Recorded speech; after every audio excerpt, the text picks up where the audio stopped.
Welcome back to the Dugoscopic Studios here in Geneva. I'm joined today by Milos Maricic from the International Committee of the Red Cross. So Milos, welcome back to the studios. Thank you very much, Jessica. It's good to be here again. So tell me, what are the coming trends in digital content production? So it's a very good question, and I see about 4 trends, and I will start talking about them one by one, and I'll start by the biggest one that I see. You know, one interesting thing that I saw over the last few weeks was photos of Syrian and refugees from Syria and Afghanistan as they were making their way through Europe, and they had smartphones, and they were taking photos with their smartphones, they were talking on their smartphones, and people said, hey, so these people are not poor, how come they have smartphones? I mean, smartphones are for, you know, middle class, rich people. And this is a major misconception. This shows that we don't really know as much about the world as we think we do. Smartphones are ubiquitous, and they have become a basic human need right after food and shelter. There are actually more people have smartphones in the world than have toothbrushes, for example. So it's an amazing thing to think about. So smartphones are everywhere. So that's number one. Number two is just in terms of the content mix. I think in the coming years, including because of the increased use of smartphones, we're going to see a shift a little bit even more towards video production. So right now, video is just under half of all web traffic. In about 2-3 years, it's going to be about 60 to 70%. Coupled to that, there is a third trend, and the third trend is an ever decreasing attention span of the average audience member out there. And we're talking about, we all know that when we start watching a video we're not interested in, we just leave within a few seconds. But even people that are engaged, they're interested in the topic, even their attention span, according to some research, is something around 7%. Excuse me, 7 seconds. So that is shorter than the attention span of a goldfish, for example. And it's another interesting thing to think about. And the final trend that I will talk about is the shift in the demographics worldwide. And this shift isn't uniform. So what's happening is, on the one hand, you have, just when you look worldwide, 50% of the world population is under the age of 30, for example. But then in the West, the fastest growing, for example, demographic on Twitter are the 60-plus-year-olds, so almost pensioners.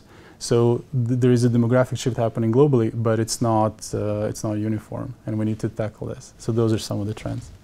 So Milos, those are the trends. So how would communicators take advantage of these trends? Yeah, it's a good question, and sometimes it's not so easy. But let's go one by one again. So I started with mobile, so let's start with that again. Mobile, obviously, it's here to stay, and it can no longer be an afterthought. It cannot be just something that we do after we do our desktop content and we think about mobile. We need to think mobile in parallel or mobile first. Basically, everything that we produce has to look good on mobile, and it doesn't just mean adapting our content to the size of the screen of a mobile device, but also means simplifying content or making it more streamlined for the attention span and the usage habits of a smartphone user. And that sometimes means producing a whole new batch of products or tweaking our existing products so that they can be consumed and more easily shared, for example, on mobile devices. The second trend is video. So with the proliferation of just video production out there, how do we make our videos stick out? What I think we're going to be seeing there, and where an opportunity lies for practitioners, is focusing your videos on an immersive experience. So making your videos more interactive or more like infographics, or perhaps, and I see this with the new technology making this available, perhaps making them a little bit more virtual reality, or making this experience literally immersive. And there's another thing, coupled with the third trend of reducing attention span and the videos.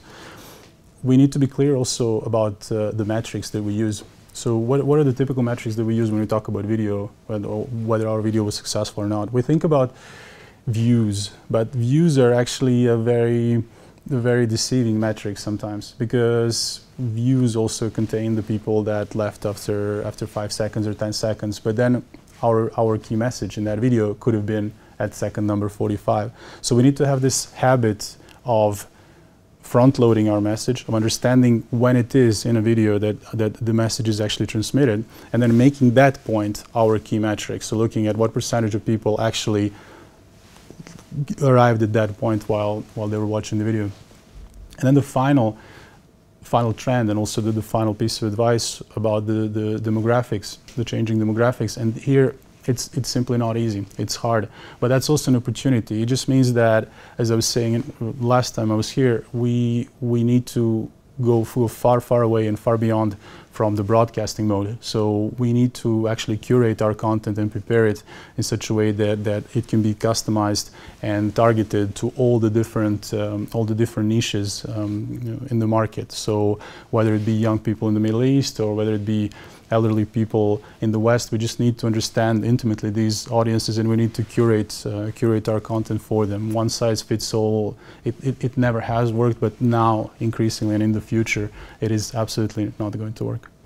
Absolutely. Well, Milos, thank you so much for coming in today and sharing your expertise with us. It was a pleasure to be here. Thank you.